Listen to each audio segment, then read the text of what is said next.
Olá, bom dia a todos e a todas. Eu sou Igor Sacramento, pesquisador em saúde pública pela Fiocruz. Estou com vocês aqui desde o início da pandemia da Covid-19, numa colaboração com o Centro de Memória da Eletricidade, conversando sobre temáticas associadas ao campo da saúde. Nós estamos conversando aqui com diversos pesquisadores num projeto que tem objetivo duplo. O primeiro é fazer circular, contribuir com a circulação de informações baseadas em pesquisas científicas sobre a pandemia da Covid-19, sobre saúde e sobre as suas consequências e impactos sociais. Conversamos com pesquisadores vinculados ao campo da saúde, mais estritamente, e das ciências da vida, de maneira mais específica, como da medicina, da enfermagem, da biomedicina, mas também estamos conversando com pesquisadores de outros campos que vêm se dedicando ao estudo da pandemia da Covid-19, especialmente ao campo das ciências humanas e sociais, pesquisadores da comunicação, da informação, da história, da sociologia, do serviço social, que analisam com diferentes perspectivas temáticas associadas à própria pandemia. Nosso objetivo aqui é duplo, é tanto fazer circular um conjunto, como já disse, de informações baseadas em evidências, em pesquisas científicas, mas também, por outro lado, fazer com que o que nós estamos vivendo no contexto atual, no contexto contemporâneo da própria pandemia, possa permitir um registro para o futuro, que esse presente possa ser registrado e que no futuro outros pesquisadores possam olhar para essas lives como material para entender as dinâmicas, ansiedades e questões de pesquisadores, da pesquisa e desse presente, quando esse presente catastrófico que nós estamos vivendo, da pandemia, se tornar um passado. Hoje é um prazer contar com a participação do colega pesquisador também em saúde pública da Fiocruz, Fábio Castro Gouveia, que vem se dedicando há alguns anos já à pesquisa sobre os estudos métricos em informação e saúde. Ele que que concluiu seu mestrado em ciências na área de microbiologia pela Universidade Federal do Rio de Janeiro, e o doutorado em ciências com ênfase em educação, gestão e difusão em biociências, também pela Universidade Federal do Rio de Janeiro. Atua como pesquisador na Fundação Oswaldo Cruz e trabalha no Núcleo de Estudos de Público e Avaliação em Museus do Museu da Vida, vinculado à Casa de Oswaldo Cruz, a COC, e vem trabalhando com temáticas tanto associadas à divulgação científica, comunicação em saúde, tendo como ênfase os estudos métricos, especialmente a webiometria, a altiometria, mas também estudos associados à internet, às multimídias, design de interação, em museus e centros de vida e centros de saúde e ciência. É um prazer poder conversar com o Fábio hoje, nesse bate-papo que a gente vai tratar de um texto que ele acabou de recentemente publicado, chamado Engajamento Informacional nas Redes Sociais, Como Calcular, em que é uma proposta de um cálculo para observar engajamento nas redes sociais. Nós vamos também contar com a participação grata participação da coautora desse texto junto com o Fábio, que é a Ladiane Oliveira, que é professora adjunta da Faculdade de Informação e Comunicação da Universidade Federal de Goiás, e que está atualmente em colaboração técnica com o Departamento de Ciência da Informação da Universidade Federal do Rio Grande do Norte. É doutora em Ciência da Informação pelo IBICT, em parceria com a UFRJ, IBICT, Instituto Brasileiro de Informação em Ciência e Tecnologia, e ela vem atuando com em pesquisas associadas também ao campo dos estudos médicos da informação, direcionados especificamente para a informação científica e também para o comportamento informacional na ciência da informação e particularmente na saúde. Tem uma tese de doutorado focada na questão do rastreamento de epidemias na web, em que ela publica um livro no ano passado, a gente vai falar um pouco disso, analisando a dimensão da sua tese, os achados da sua tese de doutorado, em que ela trata de epidemias vinculadas à arbovirose, especialmente a dengue, chikungunya e zika no Brasil, e em que ela mostra esse comportamento, procura comparar o comportamento informacional neste contexto das epidemias de dengue, zika e chikungunya, com um contexto emergente naquele momento, no ano passado, quando o livro é lançado, da pandemia da Covid-19. Vamos conversar também sobre essas implicações e mudanças do comportamento informacional nesse contexto. É um prazer poder contar com os dois colegas aqui nessa conversa, e quem estiver assistindo aqui, por favor, fique à vontade para ao longo fazer perguntas, comentários, e eu vou, na medida do possível, passando aqui, tá bom? Vou convidar os dois para essa conversa.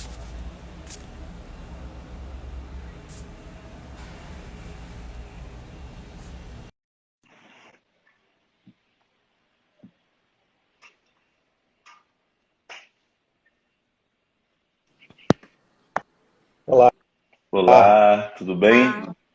Bom, Tudo bem. queria agradecer mais uma vez por terem aceitado o convite. Eu não conhecia seu trabalho, e aí o Fábio comentou da sua tese para o Matheus, que trabalha comigo, e eu fiquei fascinado. Eu fui direto para o seu livro, acabei não lendo a tese, enfim. Então, parabéns pelo trabalho, muito legal. Acho que vai ficar muito rica a nossa conversa aqui. Mas antes, eu queria perguntar para você, Fábio, tem uma formação multidisciplinar, né? E como eu falei aqui no início, o objetivo dessa live é duplo, tanto fazer circular informações baseadas em evidências, em pesquisas científicas nesse contexto de tanta desinformação, e de tanta crise epistêmica que a ciência está passando, especificamente. Então, expor um pouco do ponto de vista, de vários pontos de vista, de várias formas de fazer ciência, como nós trabalhamos, mas também é um projeto de memória, de certa maneira, com o objetivo de ver a trajetória dos pesquisadores e registrar para o futuro. Queria que você falasse um pouco dessa sua formação, que vem da biologia, e hoje você é especialista em ciência da informação. Como é que se deu esse seu caminho interdisciplinar, e de que maneira isso foi se dando na construção da sua própria carreira? Bom, primeiro agradecer o convite e feliz também estar aqui junto com a Elaidiane, né? Esse trabalho que foi publicado na A2Z, né, que foi encabeçado pela Elaidiane, com a minha coautoria, é um trabalho que a gente está muito orgulhoso dele, e até estamos vendo agora a versão dele para inglês, para ser publicado pela própria A2Z, para aumentar a visibilidade dele. Falando aí da sua questão, que você está colocando da minha formação, assim, eu fiz biologia, fui rato de laboratório, né, aquela pessoa que está na bancada mesmo, né, e minha formação foi muito focada nessa questão de genética, sequenciamento, coisas do gênero. Mas eu sempre tive um pé muito ligado com a coisa da divulgação científica. Saiu recentemente um vídeo de um projeto que está sendo reavivado na graduação de biologia, chamado Bioletim, e nesse vídeo eu exatamente conto um pouco, né, dessa minha vinculação com a divulgação científica quando eu entrei na biologia, né, que foi exatamente por intermédio desse projeto do Bioletim. E eu acabei indo parar no Museu da Vida, porque quando eu estava terminando o mestrado, me falaram desse projeto, né, e eu me encantei na hora. Eu falei, eu estou indo para aí agora. Tipo, pô, um projeto de Museu de Ciência no Brasil. Era aquela coisa, eram os dois amores, né? Quer dizer, a bancada e a divulgação, né? E a popularização da ciência. E aí eu acabei seguindo por esse caminho, né, da divulgação científica, mas eu tinha uma visão, né, muito da coisa dos dados, da bioinformática, da ideia de trabalhar dados, trabalhar informação, só que uma informação genética, né?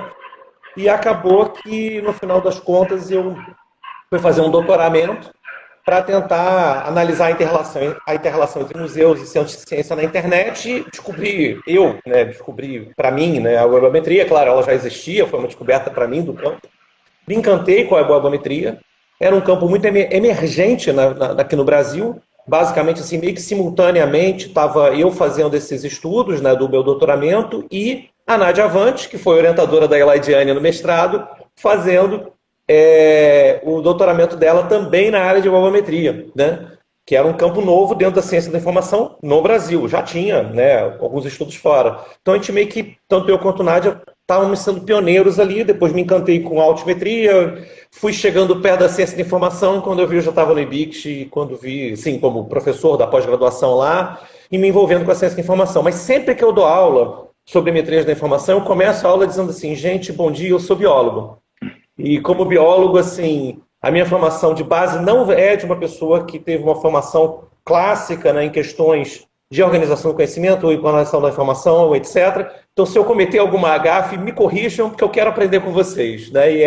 E acho que é assim que a gente vive multidisciplinarmente, né? Aprendendo sempre, a cada dia que a gente tenta ensinar alguém. Acho que é muito bacana. Não, E lá já caiu, né? acho que ela caiu. Acho que ela já não caiu. Deixa eu ver. Ela estava dando muito lojinho, devia ser a banda. Ela deve estar. Deixa eu ver aqui se ela. Se eu consigo retomar. Peraí. Não, não. Então a gente vai conversando. Enquanto ela. Mas aí, assim, para continuando a história, a curiosidade, depois é que Laide, que tinha feito com o mestrado com a Nádia, veio fazer o doutoramento no IBICT, e aí eu orientei, né? Então, tipo, a gente acaba que eu e Nádia temos essa coisa em comum, né? De ter, inclusive, passado por uma pessoa por formação com a gente, que, assim, Laidiane tem aí toda uma trajetória de formação e sabe muito mais coisa do que eu em muitos assuntos, né? Eu sempre brinco, assim, que os meus alunos são, na ciência da informação, são mais do que alunos, eles são meus parceiros, porque eles têm muito sempre a me ensinar. Sim. Quer dizer, todo mundo tem muito a me ensinar, mas acho que mais ainda nesse caso. Porque é um outro campo de investimento. Mas eu queria, enquanto ela não retorna, perguntar para você sobre esse campo da webiometria. Assim, para quem não conhece, para quem não sabe o que é, né, e como que ele se insere dentro desses estudos métricos, né, mais amplamente. Queria que você falasse um pouco sobre isso, que eu acho que os textos que vocês vêm tratando estão muito associados com essa área de estudos, né, especialmente tanto o trabalho de doutorado da Lidiane, o artigo que vocês, né, produziram agora, os artigos que ela já produziu em relação às epidemias, né, de dengue, zika, chikungunya, enfim. Queria que você falasse um pouco sobre o que é esse campo da webiometria e como que ele contribui para os estudos de informação em saúde. Tá. A webometria, na realidade, ela é vamos dizer assim, esse O da webometria, por que tem um O no meio disso, né? É porque, na verdade, ela nasce num dado momento onde profissionais da área de ciência da informação, né, que trabalhavam com metrias da informação, ou seja, medições que tinham a ver com o uso das bibliotecas, com o uso de citações, com conteúdos que são disponibilizados, de alguma maneira registrados e são quantificados, eles se tocaram, né, de que, na realidade, eles poderiam utilizar essas tecnologias e entender, fundamentalmente, que o link existente entre os documentos ele poderia ser entendido como um análogo de citação. E aí, a partir disso, começaram a usar ferramentas que são oriundas da bibliometria para uma análise de interrelação entre sites na web.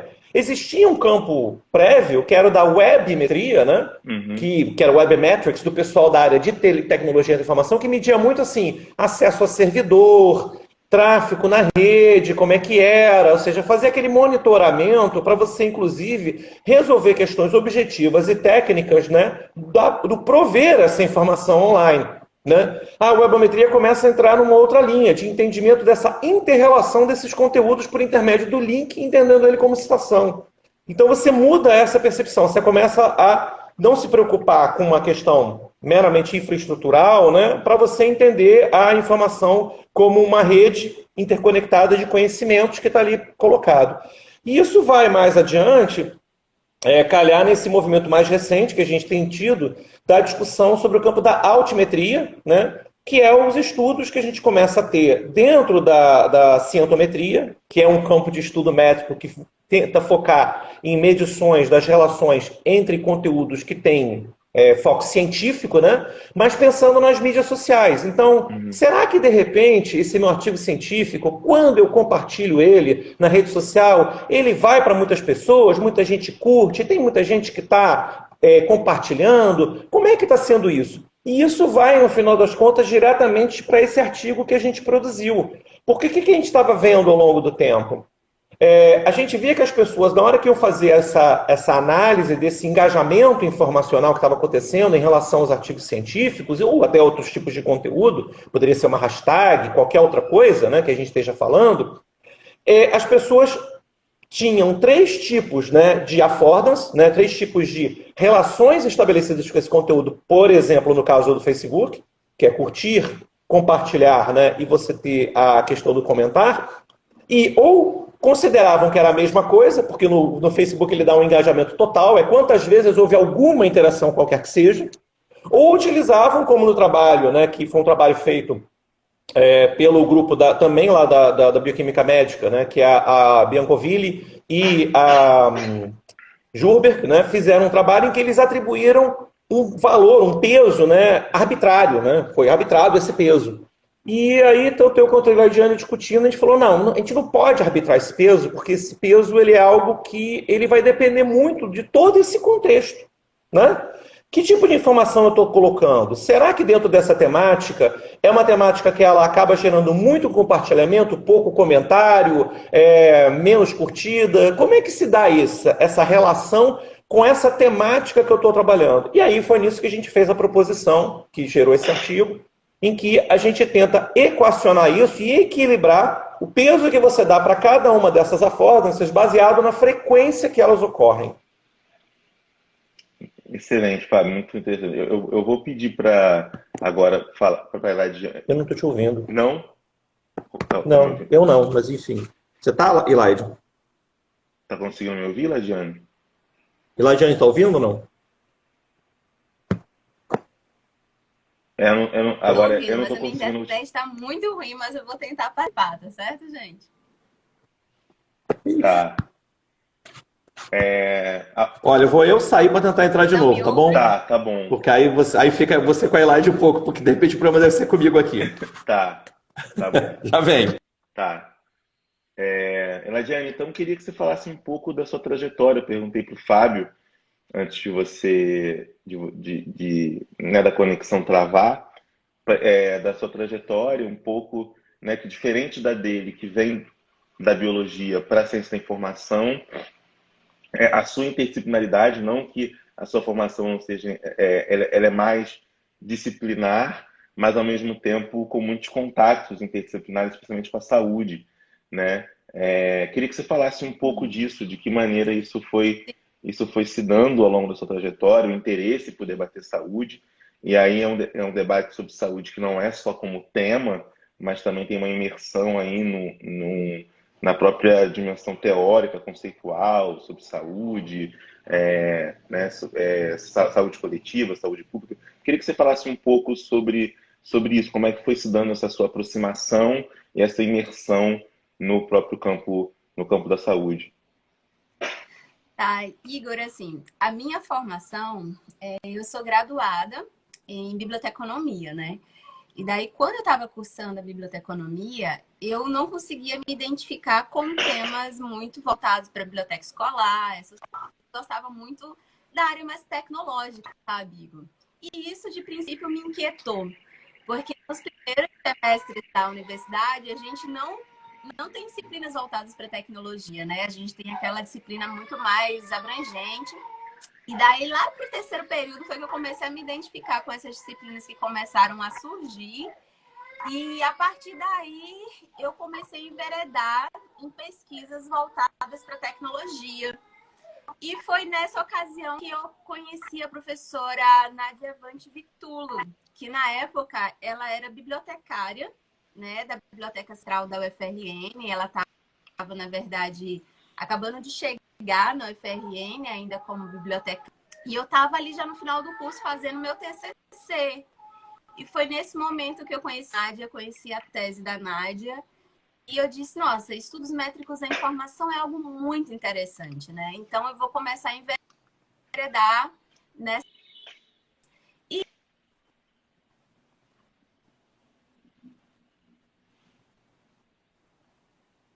casamento, nem teórico, nem prático, sobre estudos métricos da informação. Mas meti a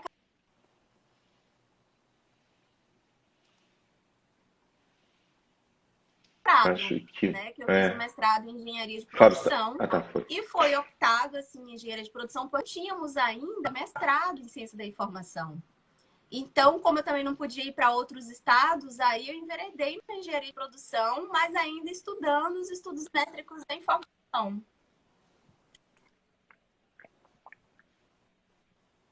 Vocês estão conseguindo me ouvir, gente? Minha internet está muito ruim. Tá. Vem, Vem, volta. vai. Mas eu Vocês estão consegui conseguindo me entender que, ouvir? assim, agora é melhor. Agora é melhor. Agora é melhor. Pronto. Daí me enveredei pela engenharia de produção, né? Fui trabalhar os estudos webométricos, analisei os sites, os programas de pós-graduação em engenharia do país. E daí eu fui para o doutorado. E me veio uma inquietude maior, porque assim, quando a gente trabalha com tecnologia, os dados ficam muito efêmeros, né, Igor? Tipo, tudo se perde muito rápido, tudo perde o seu valor, né? Assim, todos esses dados estatísticos, principalmente quando a gente trabalha com site, tem muita mudança. E eu queria trabalhar numa vertente mais voltada para a área social, que eu pudesse dar um feedback para a sociedade. E foi aí que eu conversei com o Fábio, eu disse, Fábio, eu queria, né, fazer um estudo de doutorado voltado para a área da saúde. Eu estava falando certo, né, Igor? Porque o professor Fábio, justamente da área da saúde. E daí a gente foi delimitando a pesquisa, né, vendo a possibilidade de trabalhar com os estudos métricos da informação direcionado para as mídias sociais, trabalhar também com a questão do comportamento informacional, analisando como é que está sendo a busca por essas arboviroses, no caso a dengue, a chikungunya, a zika, porque era um momento singular na nossa história. A gente estava vivenciando em 2016, 2017, uma tríplice epidemia. A gente estava vivenciando a epidemia de dengue, chikungunya e de zika. E que pouco se falava sobre essas três epidemias, né, na mídia. Então o Fábio disse, olha, vamos enveredar por essa área que tem bons frutos aí para a gente colher. E eu encarei. E a gente foi trabalhando nessa perspectiva de analisar tanto as informações que eram disponibilizadas pelas mídias, né, sobre essas três arboviroses, assim como o comportamento da sociedade em busca por informações acerca dessas três epidemias que estávamos vivenciando e comparar tudo isso com os dados que estavam sendo apresentados pelo Ministério da Saúde. Porque, assim, até hoje mesmo, na pandemia, a gente tem discutido muito sobre essa questão dos dados de casos notificados, casos confirmados, né, acerca da nossa pandemia. E muitas pessoas quebram cabeça e dizem, olha, o consórcio, né, que foi feito entre as mídias não são os mesmos dados disponibilizados pelo Ministério da Saúde. E a gente vê muito discurso anti-ciência que diz que esses dados, né, das mídias estão errados. E, na verdade, a gente... A partir desse estudo feito, né, em 2018, ali que foi apresentada até, já trazia essa discussão, Igor. Porque, na verdade, os dados que o Ministério da Saúde traz sobre essas arboviroses, essas doenças, realmente são dados que não são quantificados na sua essência, justamente por conta da falta de tecnologia e acesso às informações das secretarias de saúde.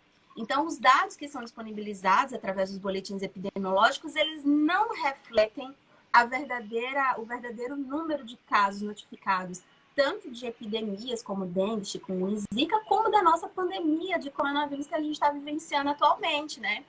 Então, assim, esses temas, eles foram me instigando cada vez mais, e foi aí que surgiu a ideia de escrever um livro. E foi uma extensão da tese. Na tese, eu trabalhei ali com a dengue, chikungunya, zika, e no livro eu trago também a questão da epidemia da febre amarela, né? Que a gente teve uma pequena epidemia de febre amarela, de princípio foi considerado um surto, mas eu trago também essa discussão da febre amarela e faço a comparação com esse comportamento informacional relacionado ao cenário pandêmico de coronavírus. E daí surgiu esse livro das epidemias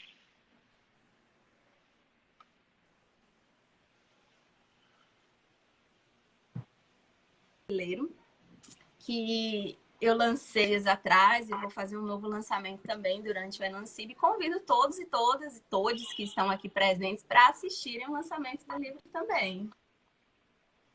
Muito legal, Legiane, muito legal.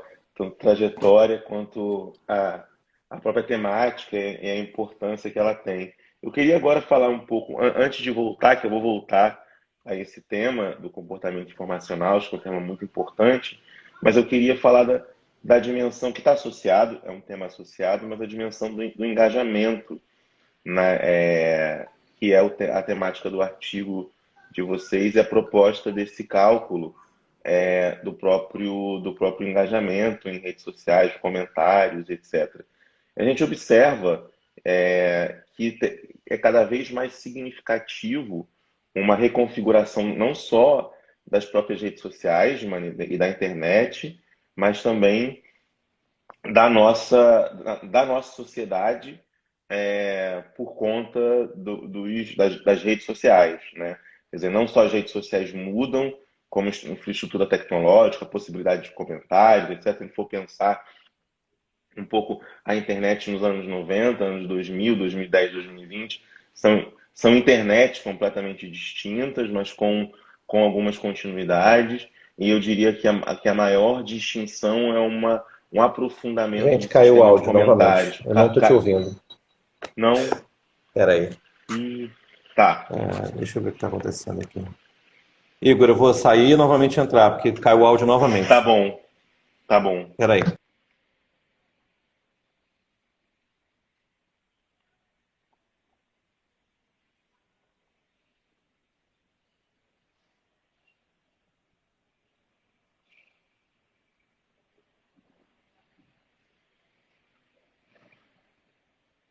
Vou só aguardar o Fábio retomar aqui.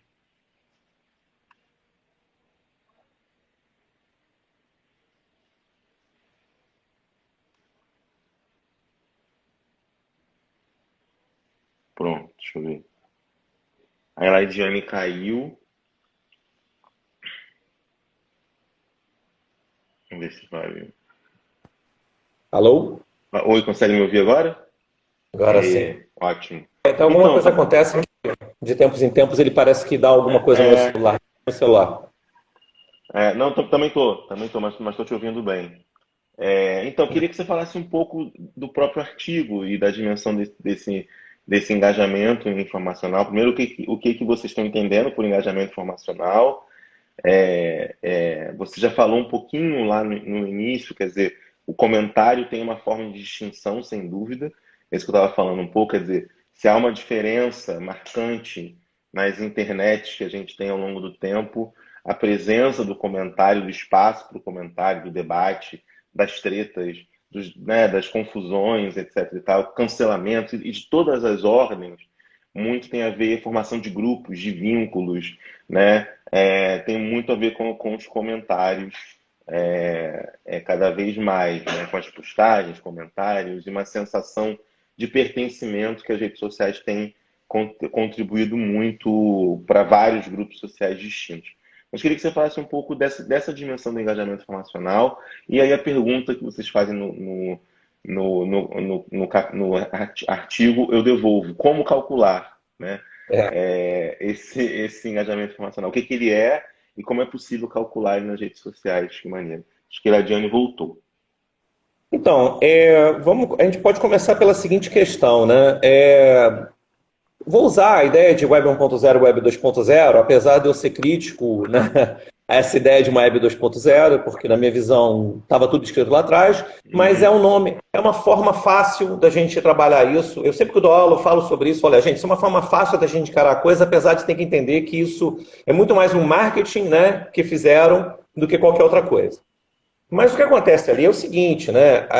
Essa internet que ainda era quase que um processo de broadcast, né? Eu escrevo, vocês leem e é isso, ela vai tendo, num dado momento, né, uma mudança quando você começa a ter o fenômeno folksonômico, que é a questão da votação, né? As possibilidades das pessoas fazerem upvote, né? Dizer o que gostam, o que não gostam, curtiam ou não. Antigamente você botava estrelinha, dependendo da coisa. Tiveram vários tipos de modelos de relações folksonômicas para você ajudar não só a marcação, como até a classificação também, né? Que aí seria a folksonomia estrito sensu mesmo, né? Não só a votação. Mas a própria votação já poderia ser entendida como uma forma rudimentar, né, de você tentar chegar a algum processo folksonômico, né?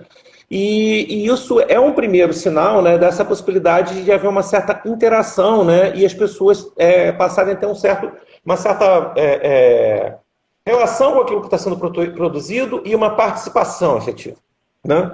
E aí você vai ter depois, né, a ideia da pessoa poder comentar, fazer colocações ou debater isso, que o espaço dos blogs proporcionam muito isso, né? Então, você tinha essa coisa de dar uma votação, etc. A gente vai ter a ideia do compartilhamento, que é essa questão da difusão em rede, né? Que vai começar a acontecer um pouco mais com as redes sociais. Então, você vai ter esses três momentos ali, né? Os blogs, eles não tinham essa possibilidade de um compartilhamento automatizado, né? Como você tem dentro, né? Como opção muito direta, né? Eles não tinham na sua origem, tinham mais a ideia da pessoa participar no comentário, no debate.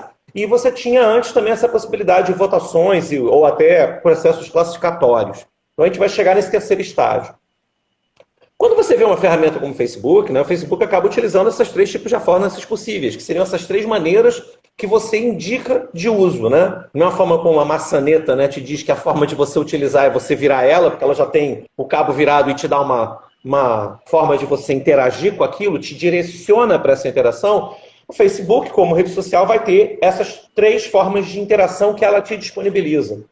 E o Twitter também tinha suas formas de interação, e ele até aprendeu uma delas com as pessoas. O retweet foi uma invenção dos outros, que o retweet incorporou, né? O Twitter incorporou o retweet a partir do momento que as pessoas começaram a retweetar. E ele, opa, isso aqui eu posso automatizar. Ele gera a affordance, né, do retweet, que não existia anteriormente, o compartilhamento.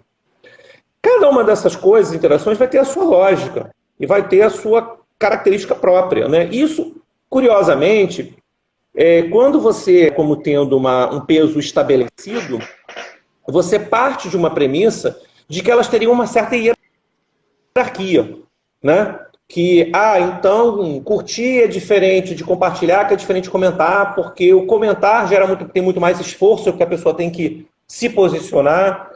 Quando eu compartilho, é um pouco maior do que eu curti, porque eu cheguei a dizer não só que eu acho isso legal, como eu vou colocar isso dentro, né, da minha rede própria para dizer, gente, olha isso aqui que eu vi, né? Ou seja, há uma certa ideia de uma certa hierarquia nisso, vamos dizer.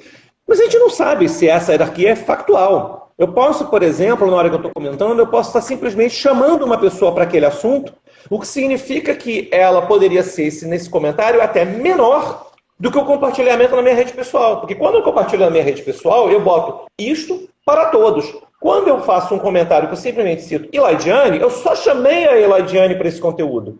Então, você veja que cada uma dessas ações ela pode ter níveis diferentes de relação ali, do que eles estão representando, do quanto as pessoas estão considerando aquele conteúdo ou não. E, além de tudo, você teve, no caso do Facebook ainda, a possibilidade de diversos tipos de... como é que eu vou dizer assim? Diversos tipos de reações, que são os reactions, né? Anteriormente, o pessoal usava os bonequinhos, né? O reaction, na verdade, também é um certo aprendizado, que o pessoal, quando fazia um vomitaço na página do Temer, lá atrás, e botava várias carinhas de vômito, porque eu não podia chegar e botar uma carinha de raiva, eu tinha que vomitar na página, ou fazer um bonequinho com raiva, ou eu tinha que fazer alguma coisa, né? Independentemente disso, assim, a proposta que a gente tem não é uma proposta que ela se dá do ponto de vista qualitativo, né? A gente não está analisando ali, né, Tanto que por isso que o título é Como Calcular, né? Ele não é um título, né, como fazer uma avaliação qualitativa disso. Ele está tentando gerar um quantitativo, né, uma avaliação em que eu calculo quantitativamente aquilo do ponto de vista de reações dentro daquela grande amostra. E por que a gente vai tentar ajustar isso de acordo com a amostra e fazer esse peso baseado na amostra? Porque considerando que aquela amostra é tal, a gente entende que esta amostra muito provavelmente vai ter na sua distribuição e muito provavelmente numa visão um pouco mais ampla, né, uma característica própria de como está se dando esse tipo de engajamento. Então, nesse sentido, pode ser que para essa amostra o comentário não seja tão relevante quanto a gente imagina, ou ele pode ser mais relevante do que a gente pensava. Eu não sei, eu não posso a priori definir isso. Então, eu vou lá, divido esse montante de engajamento, né, para ver o seguinte: se eu tenho um comentário feito em 100, ele vai pesar 10 vezes mais do que uma curtida em 1000, que vai pesar 10 vezes mais do que um compartilhamento em 10.000, por exemplo, né? Estou fazendo aqui qualquer ordem que seja dessas coisas. Normalmente a gente não vê nesse cenário, a gente vê o mais comum de acontecer é menos comentários do que você tem e do que compartilhamentos do que você tem de curtidas. Esse é o mais comum. Uma coisa curiosa de pensar é que isso também é porque a gente não tem essas estatísticas globais do Facebook. Seria muito importante chegar a essas estatísticas globais. Mas se nós tivéssemos uma estatística global do Facebook, aí sim eu poderia arbitrar um peso, porque eu arbitraria pensando no global, né? Ou poderia também analisar para ver se na minha amostra eu destoo deste global. E melhor ainda se eu tivesse por áreas, vamos chamar assim, esse tipo de definição, né? Se eu pudesse dizer, olha, grandes temas, tópicos da área de Covid, por exemplo, eu consigo saber que está com tal perfil, entendeu? Então tem coisas que poderiam ser normalizadas de alguma maneira para a gente chegar nisso. Perfeito, Fábio.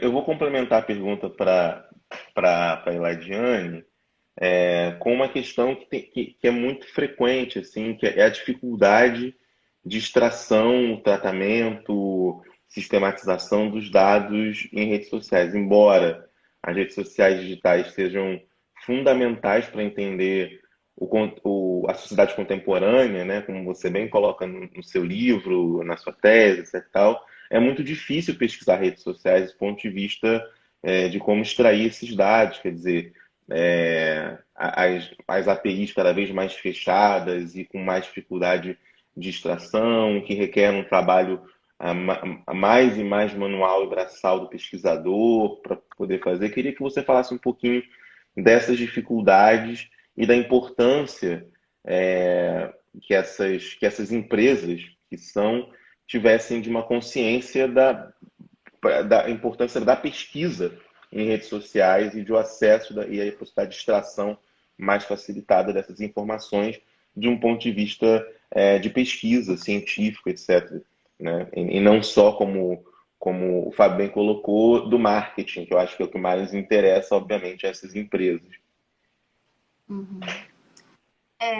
Justamente nessa mesma linha de discussão, assim, sobre essa importância do marketing, né, voltado para uma questão mais financeira dessas instituições em angariar características de busca, características de comportamento dessa sociedade.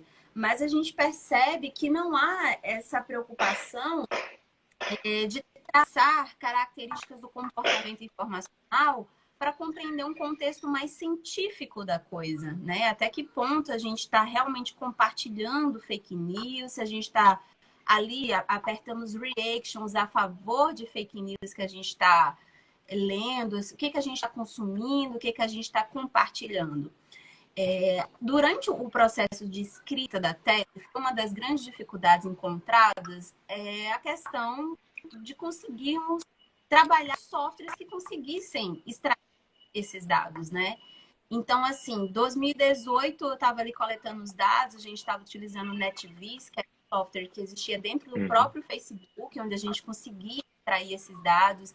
E eram dados, assim, detalhados em relação à quantidade de curtidas, quantidade de compartilhamentos. A gente conseguia pegar o ID dos perfis que compartilhavam. Então, assim, a gente conseguia angariar muitos dados, né? Mas aí, em outubro de 2018, o software parou de funcionar. E daí começou toda a nossa saga através de novos softwares que pudesse fazer extração desses dados.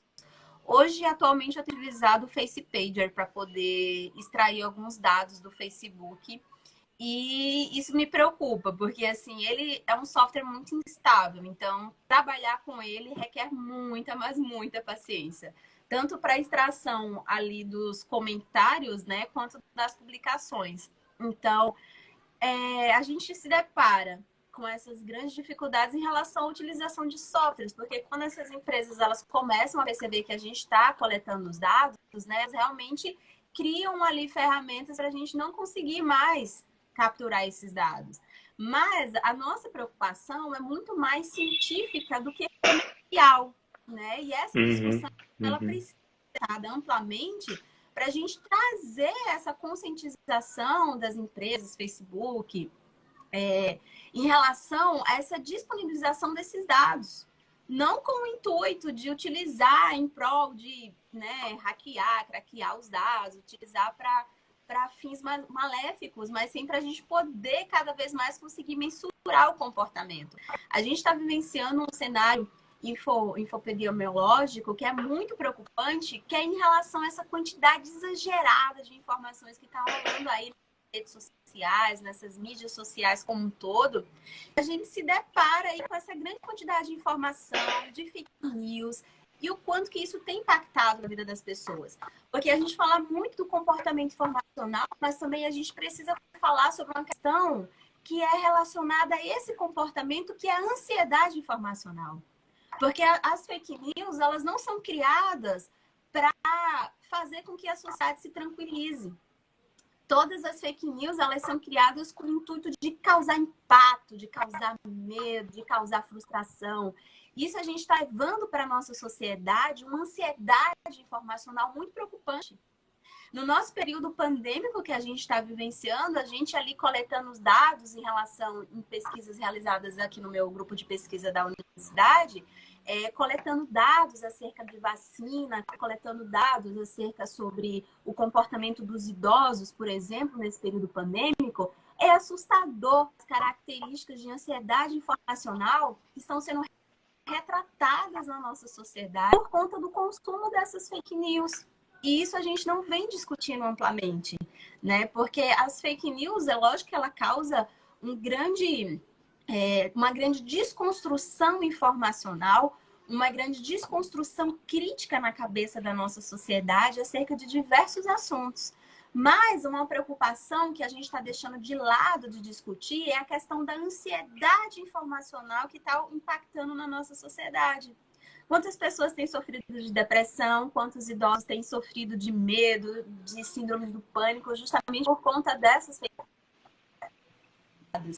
E para que a gente consiga fazer a análise de todos esses estudos, cada vez mais a gente precisa utilizar essas redes sociais para a extração dessas informações, né? Conseguir identificar o perfil dessas pessoas que estão consumindo e assim traçar estratégias para conscientizar as pessoas como utilizar essa informação.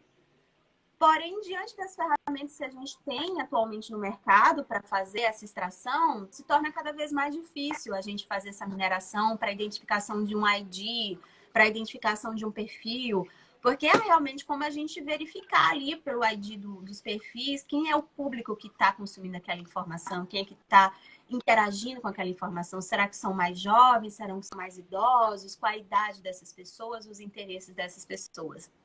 E a gente se depara nessas pesquisas atuais com a grande dificuldade de traçar o perfil dessas pessoas que estão consumindo essas informações, né? A gente traz ali os dados de uma forma muito generalista, né? Então, as pessoas que estão ali de uma forma geral, compartilhando, curtindo aquela determinada publicação de uma página, mas a gente também precisa ter a preocupação de minerar os grupos, desses grupos que estão consumindo, quais são idosos, quais são jovens, quais são adolescentes e quais são os fins destinados para essa informação, para a gente compreender o comportamento e o senso crítico da nossa sociedade em relação a assuntos relacionados à saúde, né? Então, essa é uma discussão aí que eu trago também para quem quiser enveredar nas pesquisas relacionadas às mídias sociais. É uma das inquietações aí que eu estou tentando descobrir. E quem tiver interesse na temática, podemos ir conversando também. Perfeito, Lajane. Eu vou continuar com você, depois eu retomo o papo com o Fábio. Eu achei muito interessante o que você está tratando, especialmente em relação a uma. Eu queria que você, né, no seu próprio livro, você deixa isso bem trabalhado, né, que é a questão do próprio comportamento informacional, e agora você traz essa noção da ansiedade informacional, que é muito interessante de se trabalhar e de pensar, próprio como a ansiedade vem sendo produzida também por esse excesso de informação, de certa maneira, de informações. Mas eu queria que você falasse um pouco se você percebe diferenças e semelhanças em contextos de crises sanitárias muito recentes, como da própria epidemia de arboviroses, né, dengue, chikungunya, zika, com a da própria Covid-19, febre amarela, enfim. Se você observa alguns comportamentos semelhantes e outros que são mais característicos de um momento específico. Quer dizer, se um é mais característico do que a gente está vendo agora na Covid, até pelas suas pesquisas mais recentes, ou se isso é mais característico, algo foi mais característico. Eu não estou falando especificamente de fake news, né, o tipo de fake news, mas o comportamento informacional, se você percebe diferenças e semelhanças nesse contexto, que é um contexto de pouco mais de 5 anos, né? Se a gente for pensar num período, pouco mais de 5 anos, mas muito mudou em termos da própria da circulação da informação, da busca por informações, e aí outros contextos que se avolumam, né? Até mesmo a própria um governo que desconfia de consensos científicos básicos, como da vacinação, da eficácia de vacinas e da ineficácia comprovada de certos medicamentos, enfim, que cria também uma ansiedade, né? Ou contribui na produção dessa ansiedade ou do desamparo, se eu puder dizer assim, né? Em quem eu vou acreditar, em quem eu vou acreditar, se é nesse artigo que eu não consigo entender direito o que está sendo dito, ou na fala do ministro, do governador, do presidente, etc.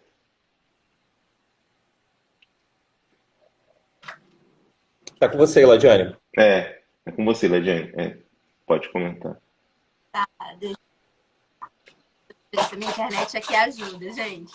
Pois então, Igor, se eu pudesse trazer assim, algumas características de similitudes em relação a essas epidemias e pandemia que a gente tem vivenciado, em questão de similitude seria a quantidade de informações que é disponibilizada pelas mídias, né? A gente percebe que no período epidêmico a gente teve uma grande quantidade de informações disponibilizadas, principalmente acerca da zika, né? Mas não tanto acerca da chikungunya e da dengue. Né? A dengue, até hoje, a gente vê muitas campanhas, né, publicitárias, governamentais, institucionais, que falam sobre essa importância de se combater a dengue, se combater a zika, mas a gente não vê tanto isso falando também sobre a chikungunya. E a gente viu de uma forma muito intensa falando da Covid. Então, assim, qual a principal diferença, né? A gente tem aí uma quantidade de doenças que a gente traz, que o que causa mais impacto para essa questão midiática é a situação das mortes, né? Por que o Zika vírus causou tanto transtorno no meio da nossa sociedade? Por conta da quantidade de crianças que estavam morrendo, né? Que estavam nascendo ali com microcefalia e todo.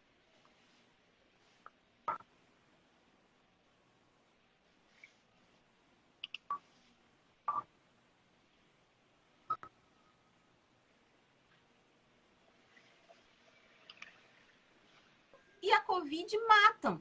A China não mata. Então, assim, a gente percebe que a mídia, ela consegue disponibilizar uma quantidade maior de informações nesse contexto de doenças que causam uma quantidade informacional muito maior sair e voltar. comparada a doenças O meu áudio está que não falhando. fazem parte da nossa sociedade. Né? Então, a gente traz essa discussão.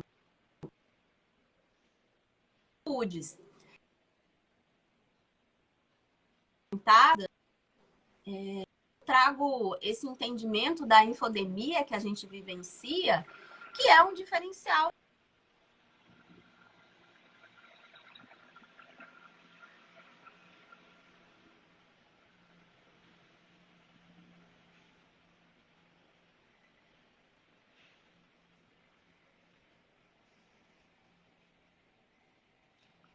Para mim, Iladiane, você travou agora. Não sei se está conseguindo me ouvir, mas você travou.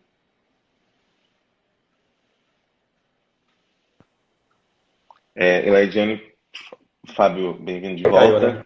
Ela já caiu.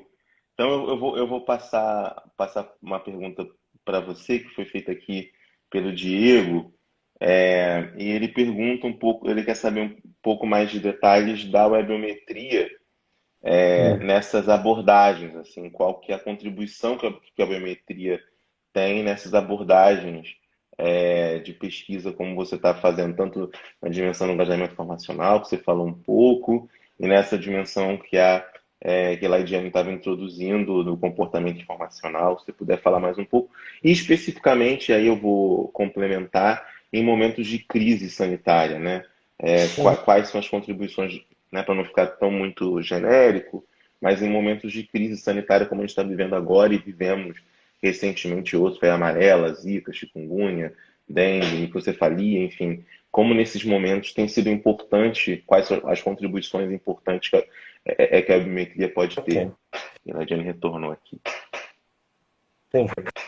Mas pode responder. O que acontece é que, assim, esse campo que a gente hoje em dia chama muito de altimetria, no fundo, ele é um campo que ele é derivado da webometria, tá? Na verdade, ele é fundamentalmente derivado da webometria, da cibermetria, que seria um campo mais amplo, que não seria só da web, né?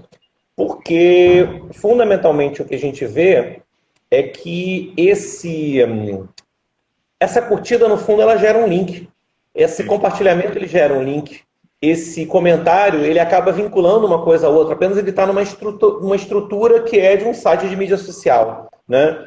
Então, assim, a gente tentar ver como é que as pessoas estão se interrelacionando por intermédio dos seus comentários, dos seus gostos, das suas reações, nos dá uma percepção, né, de como, de certa forma, o mundo está reagindo. A questão é que você tem vários tipos de formas de você tentar observar, né, a reação da sociedade a um determinado tema. A gente vê muita pesquisa, por exemplo, sobre Twitter, né, dizendo, olha, não sei quantos tweets, está bombando a hashtag tal no Twitter, etc. Só que a gente tem que entender que o Twitter ele tem uma peculiaridade. Ele é um ambiente muito forte no sentido das pessoas tentarem levantar causas, até por conta do próprio conceito que você tem de trending topic, né? De existir um tópico em tendência, etc. Então você tem uma ação muito ativística também no Twitter, para além dessa questão das conversas, etc. Quando eu vou, por exemplo, para uma ferramenta como o Google Trends, né, que é trends.google.com, eu consigo ver lá dentro como é que as pessoas estão buscando a informação na web.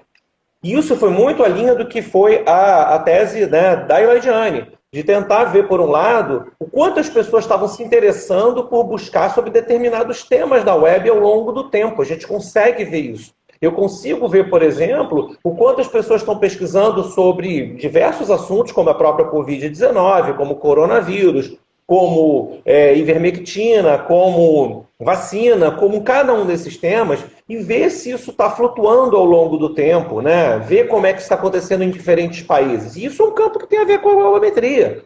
É um dos campos que a webometria também acaba atuando, né? É uma métrica de busca que a gente tem. Essa métrica de busca ela pode dialogar, como tentou ser feito esse diálogo no caso da Iladiane, né, pela questão das notícias sendo veiculadas dentro das páginas do Facebook. A gente também pode ver se isso tem um certo casamento em dado momento, né, se as coisas estão acontecendo com uma certa simultaneidade. Eu posso tentar ver, pelas frequências no Twitter, o quanto isso também está tendo de impacto ali dentro. E coisas muito importantes que a gente tem que entender é o seguinte, informações como essa, de interesse de busca, já foram utilizadas no passado, inclusive, para prever focos de doença. Já foi feito estudos desse tipo em que você chegava e dizia o seguinte, se está todo mundo procurando por determinado assunto naquela cidade, talvez tenha um foco daquela doença naquela cidade.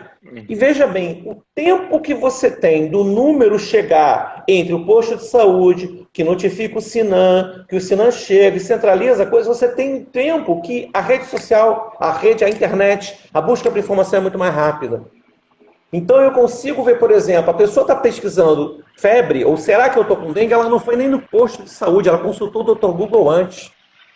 Então eu consigo antecipar essa questão, eventualmente até de percepção de como a coisa está acontecendo, por intermédio de uma ferramenta, né, de levantamento de informações, de como as pessoas estão reagindo ali. Ora, isso é uma coisa precisa?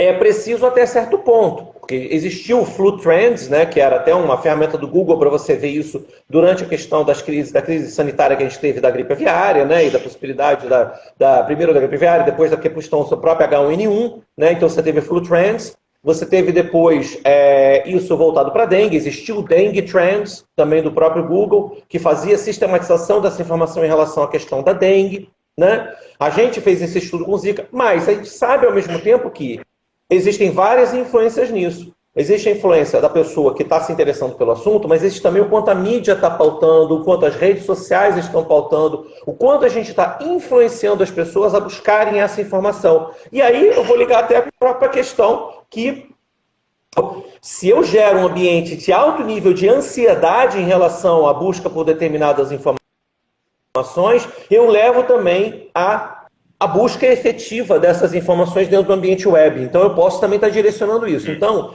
a gente tem que tratar... É uma frase que eu gosto de dizer o seguinte, que eu digo, o Big Data não é a realidade.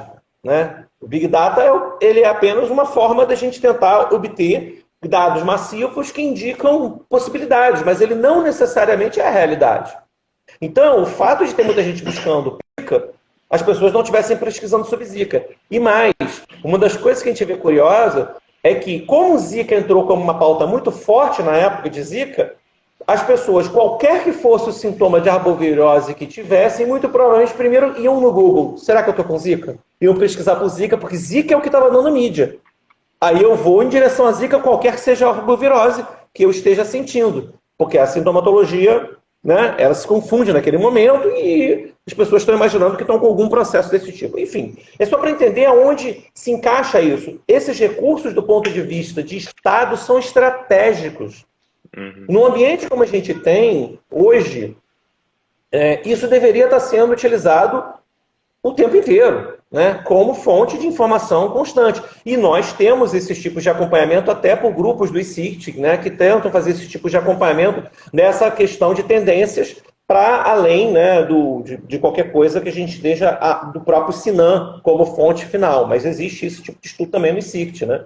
Então, acho que é uma coisa que a gente tem que ter isso em mente como importante para o funcionamento aí de uma instituição, né, que está preocupada com a nossa, a própria Fiocruz e o próprio Ministério da Saúde, né, o IBICT, do outro lado, como Instituto de Informação Científica e Tecnológica, tentando ver isso. Complementando isso, a gente fez também lá no IBICT, por exemplo, um próprio levantamento da área de ciência da informação, fundamentalmente de currículos, de pessoas que poderiam estar trabalhando com... que tinham alguma noção sobre síndrome respiratória aguda grave ou coronavírus em geral, at large, né, que no Brasil... grande parte dos pesquisadores de coronavírus do Brasil são da área veterinária. Mas a gente fez um levantamento disso, né? Exatamente, e colocou essa lista. Olha, tem essa lista de pesquisadores aqui. Quer dizer, se eles se enquadram ou não, se podem ser mobilizados ou não, isso é um outro assunto. Mas a gente já fez um grande filtro do Lattes para indicar, olha, eu tenho um conjunto aqui pequeno de pesquisadores que vocês podem agora fazer uma triagem mais qualitativa, que ou trabalham com, no momento da vida, trabalharam com coronavírus, ou sabem sobre síndrome respiratória aguda grave, que normalmente estava associada já ao processo de H1N1 anteriormente, né? Não exatamente ao caso que a gente estava tendo. Muito interessante isso, tantas fontes e você Novamente falhou o áudio para mim, Igor. falhou? Não Tá, estou ouvindo novamente. Eu tenho que sair e voltar. Não sei o que está acontecendo. tá, tá, tranquilo, tranquilo. Eu aguardo aqui e a gente.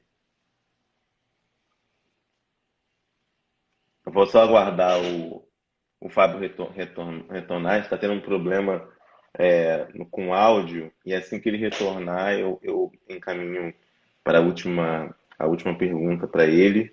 A Iladiane caiu, a conexão dela, ela já tinha comentado que estava com problemas de conexão, e eu não estou conseguindo retomar o contato com ela agora. Deixa eu ver aqui. Pronto. Com o Fábio eu consegui. Elagiane, infelizmente eu não estou conseguindo. Eu vejo que você tá assistindo, mas eu não estou conseguindo. Agora foi. Tá ouvindo? Tava comentando aqui que eu estou vendo que a Elagiane está assistindo a gente, mas eu não consigo convidá-la para a live. Não sei o que está acontecendo, não sei se é pela conexão também. Não estou conseguindo convidá-la para retornar para a live. Então, mas eu vou fazer aqui a minha última pergunta, já agradecendo a vocês dois por baterem esse papo e tal. E uma pergunta que eu não poderia deixar de escapar para falar com você, Fábio, e acho que a Ladiana, ver se ela conseguiu retomar, que é a questão das evidências científicas, né? A gente tem, talvez aí desde dos anos um texto de 1990 sobre autismo, associando autismo, é um clássico. Eu sempre falo sobre isso em aulas em que eu discuto ciência, divulgação científica, falando da associação, uma possível associação entre autismo e vacinação, especialmente, né? Esse texto foi questionado, a revista se retratou, e etc. e tal, um texto muito problemático pela pesquisa e tal, mas apesar disso, o texto ele se eternizou, né? Se a gente fosse pensar em índices altimétricos ou métricos, etc., é um texto que se eternizou e que, mesmo que tenha sepultado a carreira acadêmica do pesquisador que fez esse trabalho, mas ele se configurou como uma celebridade, né, de grupos aí ou perseguido, outsider, porque falou a verdade, etc. e tal, né? Então eu queria que vocês falassem nesse contexto que a gente está vivendo, da Covid, e uma diferença dela é quase uma ciência em tempo real, em certo sentido, né? A gente começou, usa máscara ou não usa máscara, né? A OMS não recomendava máscara inicialmente, e depois passou a recomendar justamente por pressão de várias associações científicas, vários pesquisadores, inclusive da física, da biofísica especificamente, afirmando a importância que era o uso da máscara, etc. E isso com medicamentos que foram testados e foram não mais utilizados, artigos que preconizavam um certo tipo de protocolo e depois foi descontinuado. Quer dizer, é uma ciência em tempo real e nisso tem muito a ver novas dinâmicas de produção e de circulação do conhecimento científico, como o pré-print, né? Queria que vocês falassem um pouco sobre isso, sobre essas dinâmicas e como que essas dinâmicas também contribuem para esse comportamento informacional ansioso e até mesmo para processos de desinformação. Aí fiquem à vontade, quem começa, se Fábio continua falando, o Ilaidiane, enfim, fica à vontade. Eu acho que eu estou vendo que a Elaide está meio... Como é que está, Elaide? Está funcionando? Bom, eu vou começar então. Primeiro, assim, esse trabalho, se não me engano, o pesquisador é o Wakefield, né? O Wakefield, se não for esse o nome, mas enfim, ele quando publica isso, né, é engraçado, porque eu acho tão inacreditável que conspiracionistas, né, no sentido de pessoas de teoria da conspiração, consigam ver conspiração em tudo e não consigam ver um conflito de interesse profundo no Wakefield, nesse trabalho. É incrível isso, né?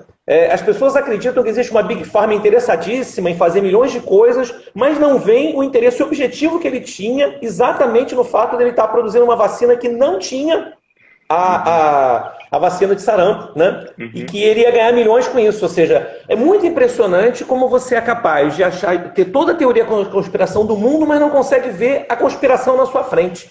É surreal.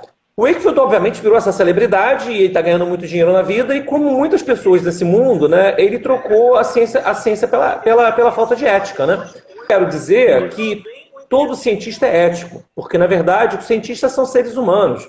E como seres humanos, existem pessoas também na ciência que não valem nada. Isso, né, não estamos livres disso. Eu acho que toda profissão tem bons e maus profissionais. A gente apenas sabe que algumas profissões, especificamente, eu não vou citar quais, mas que elas acabam concentrando, né, pessoas que têm uma menor qualidade de caráter, exatamente porque as condições para que a pessoa consiga ascender são favoráveis à falta de caráter. Não é o caso da ciência. A ciência, na verdade, ela, exatamente pelo processo de muito alto escrutínio, né, de cada uma das coisas que é feita, ela é um pouco mais protegida disso. Se eu tivesse que arriscar, eu diria que a ciência ela tende a ter menos pessoas com falta de caráter, falta de ética. Caráter eu já não digo no sentido de querer passar a perna no outro, isso eu já não digo porque isso tem toda a profissão, mas falta de ética, a ética é muito cobrada do cientista, né? E assim, a gente sabe que assim, acaba uma carreira inteira científica se for descoberto um mal feito. Então, não é uma coisa que tem muito perdão, vamos chamar assim. Não tem como você dar aquela de chavada, dar aquela coisa e, né, dar o seu perdido e abrir uma nova birosca em outro lugar. Você não vai seguir adiante, a sua carreira acabou, né? Como foi o caso do Wakefield. Tendo dito isso, né, que é o grande problema que eu vejo ali da coisa do conspiracionismo e de todo o problema que a gente vê da própria construção disso, eu acho que a gente tem aí também um cenário hoje em dia que ele é muito mais, como é que eu vou dizer assim, favorável à propagação dessas histórias, né? Ela se constrói de uma maneira mais fácil pela forma como as coisas funcionam hoje em dia.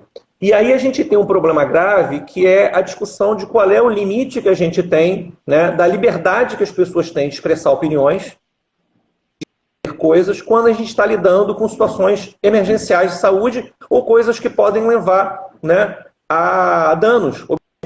Né? Porque se eu, por acaso, considero que existe uma liberdade, né, que as pessoas têm de falar o que elas pensam ou como elas veem a coisa, né, para defender determinados caminhos, você pode ter situações e consequências muito graves na população, né? Pessoas desinformadas, né, ou que não estão tendo melhor fonte de informação, vão seguir determinado conselho e vão gerar, eventualmente, problemas ali muito graves. Então, assim, eu acho que assim, essa ciência em tempo real que a gente vivenciou, ela teve dois impactos muito curiosos. O primeiro deles é o seguinte: a gente hoje talvez esteja mais próximo, em certo aspecto, assim, 1 milímetro mais próximo das pessoas entenderem o que é o processo científico. Né? Porque o processo científico ele sempre foi vendido muito dentro da área mais assim, da divulgação mais ampla, né, do jornalismo científico, etc., para grande público, como aquela coisa, o que a ciência diz é a verdade, é certo. E sempre dali tinha aqueles questionamentos do tipo, ontem o ovo era bom de comer, agora é ruim, agora pode de novo o ovo, agora tira o ovo, agora bota o ovo, o café é bom, agora o café é ruim, agora o café é bom, agora o café é ruim. Quando, na verdade, a gente tem que entender que a ciência é um processo construtivo, né, que está acontecendo o tempo inteiro. Hoje, só para informar algumas pessoas que vão ter na dúvida, o café é bom ou o café é ruim? Bom, na verdade, o que se entende hoje em relação ao café, que é até 4 doses de expresso, não tem problema, mas acima desse número de 4 doses, aí depende. Para algumas pessoas com alguns genes é ruim e para outras com outros genes não faz diferença nenhuma. O problema é discutir qual é essa dose, né? Mas tem gente que pode tomar 10 doses de café expresso e não vai acontecer nada, e vai ter gente que 10 doses faz muito mal. Enfim, né, como tudo, moderação, né? Resolve pouca coisa. Então eu acho que a gente andou 1 centímetro a mais, 1 milímetro a mais nessa percepção de como a ciência é feita, tá? E tem que entender isso. A gente tira esse dogma da ciência como quase uma nova religião, né? Vamos chamar assim, no sentido de algo que a gente fala, o cientista falou, amém, né? Não, o cientista falou, é um primeiro resultado, ele está construindo, a gente está andando, a coisa está indo e vamos, tudo bem, né? Mas a gente não pode viver num mundo onde uma pessoa chega e aceita qualquer tipo de pseudo-evidência de uma coisa, mas desconfia de todas as evidências de outra. Ou seja, para remédios não recomendados, eu acredito em qualquer coisa, mas para vacina eu duvido de tudo. Então, qual é a lógica intrínseca disso, né? Como é que funciona isso? a gente percebe que existe aí um problema mais profundo nessa percepção. Mas a gente precisa caminhar no entendimento social do que é a ciência e de que é o processo científico, que é um processo sempre em construção. Apenas ele está patente para a gente diante de uma crise sanitária que ele é um processo em construção. Mas ele sempre foi um processo em construção. Sempre foi. E ele nunca foi um ambiente de verdades absolutas. Eles são a melhor explicação neste momento. O que não quer dizer que essa explicação, nesse momento, que é a melhor explicação, deva ser ignorada em troca da pior explicação para esse momento, que é o que tem sido feito por alguns quando questionam a ciência. Exato, perfeito. Passo para a Eladiane. Perfeito, porque é justamente isso. Parece que prefere-se a pior explicação, né, para o momento. E com... Novamente não estou te ouvindo, vou entrar e sair, mas eu deixo para a Eladiane. Tá. Não sei o que está acontecendo. Não sei se a Eladiane consegue me ouvir. Se quiser responder a essa última pergunta, fica à vontade. O Fábio teve problema no áudio e tá voltando. Eladiane, por favor.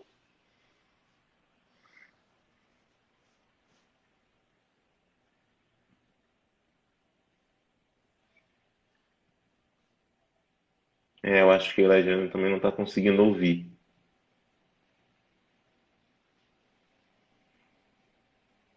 Bom, acho que também não.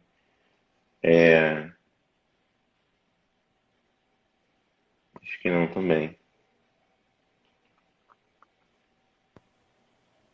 Fábio, você está conseguindo ouvir? Estou conseguindo agora de novo. Que eu acho que a Eladiane não está conseguindo ouvir. Ela tem que entrar e sair de novo, porque está acontecendo isso. Quando eu entro...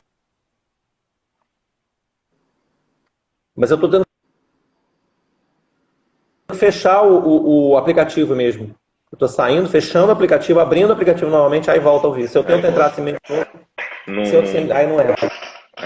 Não sei. Vou só esperar ela retornar, que esse tema é muito importante. Teve aqui mais um comentário do Diego, um bom comentário, falando dessa dimensão que talvez esse 1 milímetro, né, que a própria pandemia nos colocou numa compreensão, como sociedade, né, como um todo, uma compreensão maior dos processos e procedimentos científicos, também, por outro lado,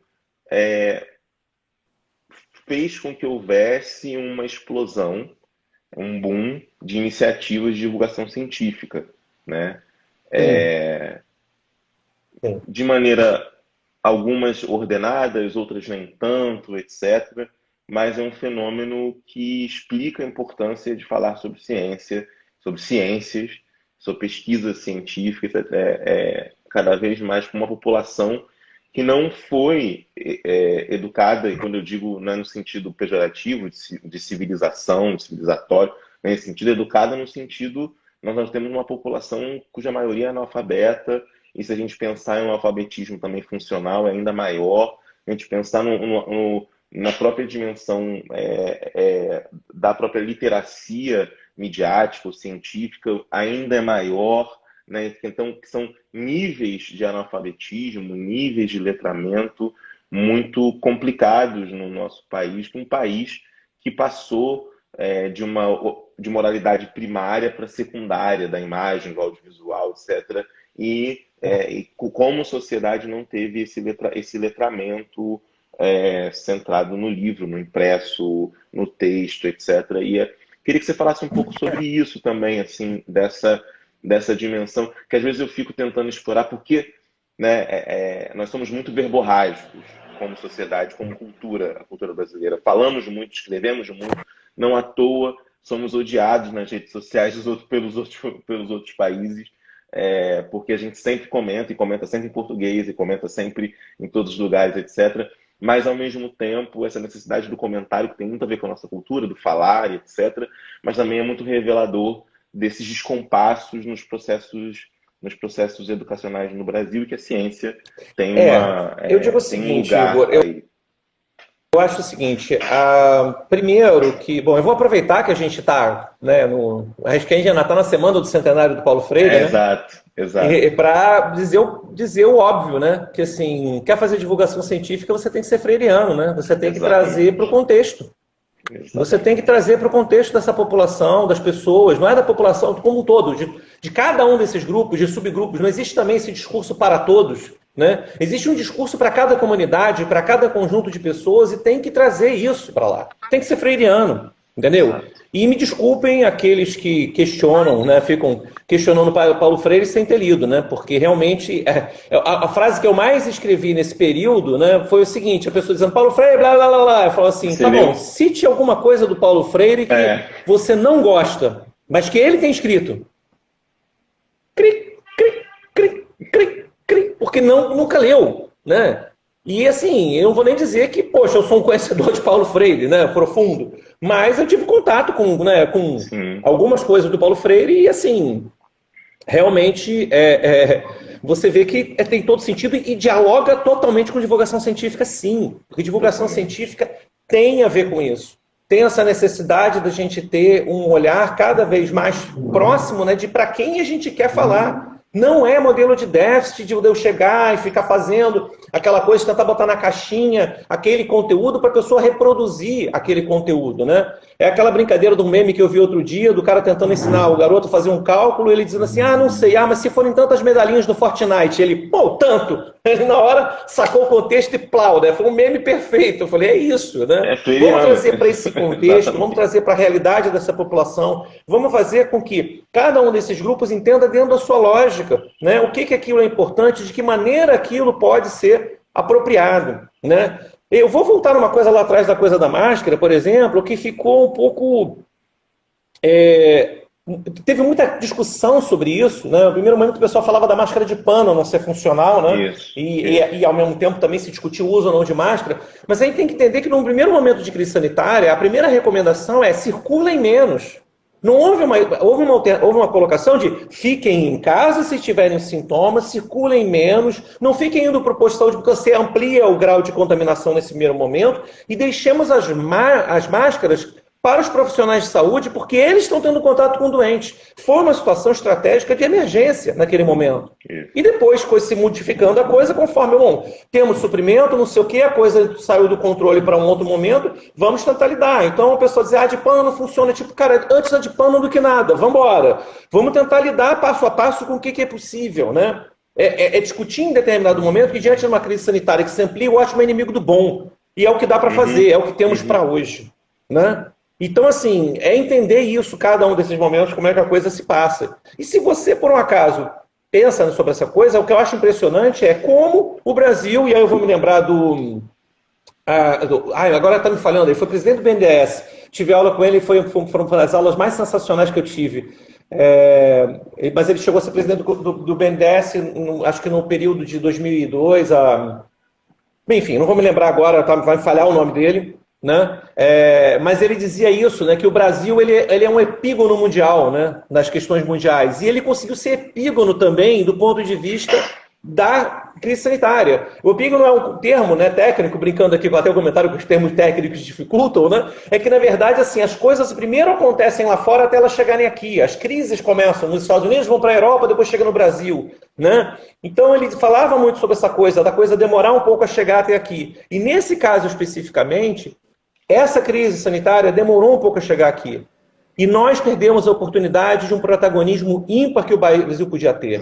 Quando você vê o que foi o Brasil com a epidemia de Zika, é de você levantar e bater palmas de pé. O Brasil é o segundo maior produtor de conhecimento em bases indexadas. Isso não não é produção total, é produção em bases indexadas internacionais. A gente está falando de mainstream science. O Brasil é o segundo maior produtor de conteúdo em mainstream science sobre Zika. Segundo maior, nós somos o 13º, 14º normalmente em todas as áreas, considerando tudo. Mas em Zika nós somos segundo. E se você for considerar proporcionalmente a ciência produzida, o Brasil ainda é primeiro, porque os Estados Unidos produzem pra caramba, conseguem inclusive produzir mais que o Brasil em Zika. Nós tivemos uma oportunidade perdida de mostrar para o mundo como se combate uma pandemia. Porque nós soubemos mostrar isso em Zika, Sim, soubemos mostrar, H1N1. mesmo com toda a dificuldade que nós tivemos em relação ao maior aprofundamento de campanhas, ao maior cuidado do governo em relação ao processo de acompanhamento e tratamento, etc. Mas a atenção básica de saúde esteve à frente, mostrando como se combate uma pandemia, como se identifica um processo desse, identificando uma consequência dessa epidemia que passou por outros países desapercebida, mas a nossa atenção básica foi lá e viu. Então, assim, eu fico realmente triste de ver essa oportunidade perdida. E se eu quisesse, sim, se eu quiser deixar alguma mensagem nesse momento que a gente está tendo aqui, é isso. É uma oportunidade perdida do Brasil ter um protagonismo internacional e poder estar fazendo outro discurso na ONU, e não esse que foi feito. A gente perdeu a oportunidade de estar lá na ONU fazendo um outro discurso, que seria o resultado desse protagonismo que nós poderíamos ter tido no processo de vacinação, no processo de controle nas fronteiras, no processo de cada uma das contenções necessárias, porque nós temos pessoal qualificado, competente e um sistema de saúde robusto que não tem parâmetro igual no mundo. O SUS é um exemplo para o mundo inteiro. E quem, por um acaso, fica com essas questões, assim, não sei o quê, eu pergunto o seguinte: vá para os Estados Unidos e vai ver como é que você ia se virar nessa situação. Quebre a Viva perna lá. nos Estados Unidos. Quebre a É perna. complicado. Para poder ver como... Eu estou novamente não te ouvindo. É impressionante esse problema, mas enfim, é o meu celular. Desculpe, gente. Eu vou entrar e sair novamente para voltar. Tá.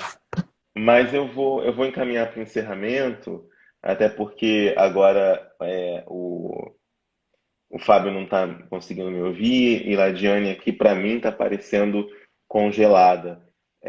Mas eu queria agradecer imensamente essas palavras agora do Fábio, impressionantes, assim, a importância que o Brasil poderia ter tido nesse momento de combate à pandemia da Covid-19, de combate e controle da pandemia no Brasil.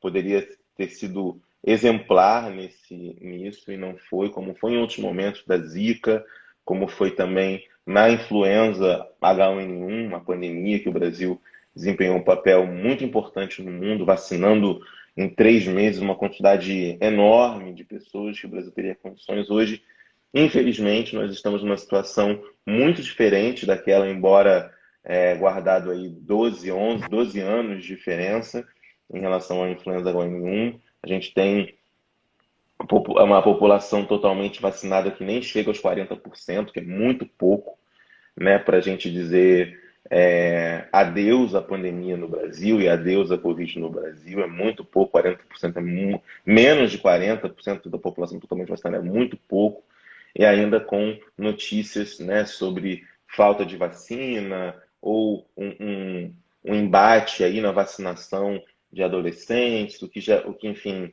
a gente está retomando uma discussão naquilo que o Fábio falou do pior, né?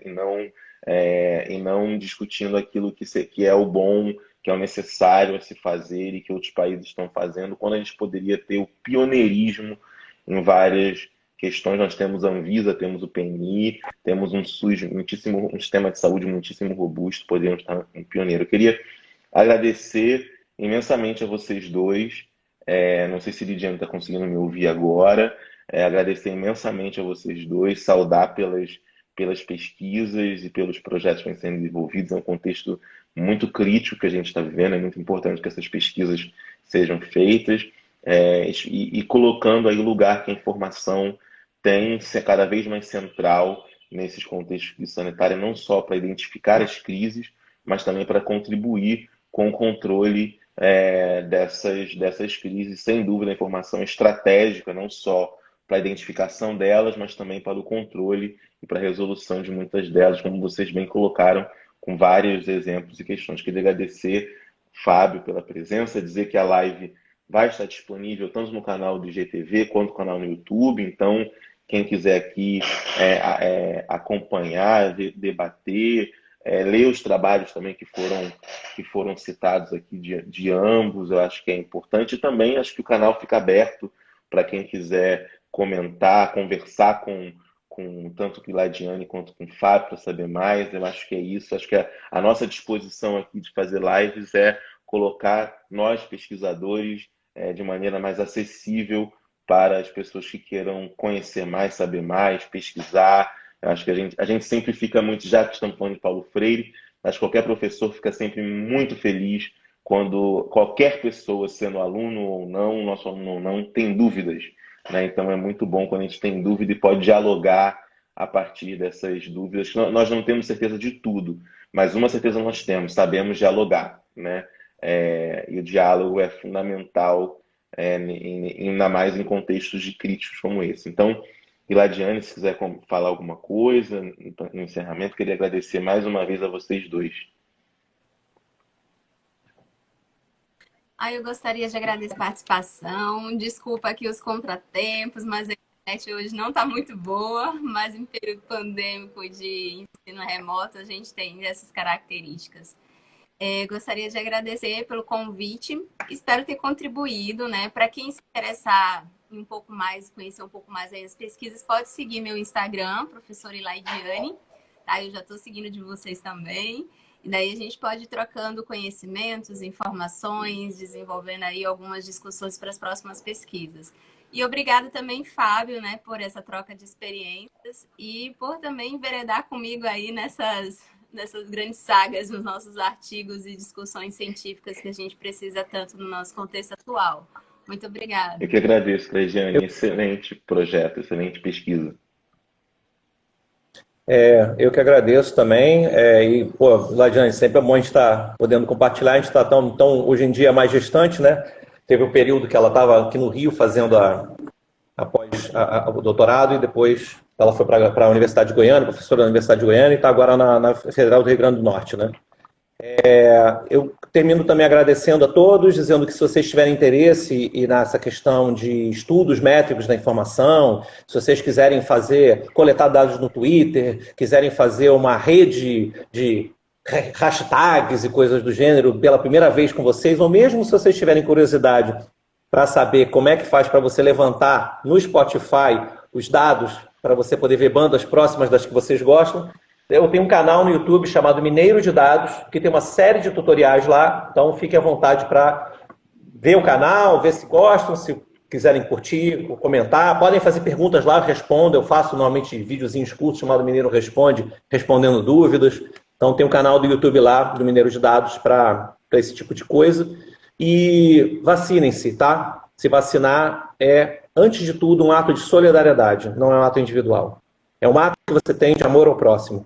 Porque você se vacinando, porque você pode se vacinar, você pode estar evitando que uma pessoa que não pode se vacinar, por ser doente, por ter alguma comorbidade que a impede de tomar vacina, você ajuda a proteger ele. Você vai ser esse escudo para essa pessoa não se contaminar e não ter. Vacine-se. Perfeito, Fábio Ladiane. Vou confirmar essa mensagem. Vacine-se. Vacinem-se todos e todas, é muito importante. Eu sempre digo assim, nós estamos vivos, a maior parte de nós, porque nos vacinamos, porque nossos pais nos vacinaram, senão muitos de nós aqui não estaríamos vivos para poder estar nessa live assistindo, etc., essa conversa. Então, vacinem-se, é um ato de amor à vida e de amor ao próximo, sem dúvida, de solidariedade, em prol do bem comum. Então, vacinem-se, cuidem-se e busquem informações sempre baseadas na ciência, em pesquisa. Sempre duvidem daquilo que vocês... que pode ser uma solução muito fácil na ciência. Muito dificilmente algo vai ser tão fácil. Pesquisem, a internet possibilita isso também. Acho que é muito, muito importante. Obrigado, Fábio. Obrigado, Ilaidiane. E ficamos em contato. Um abraço a vocês e a todos que estão aqui.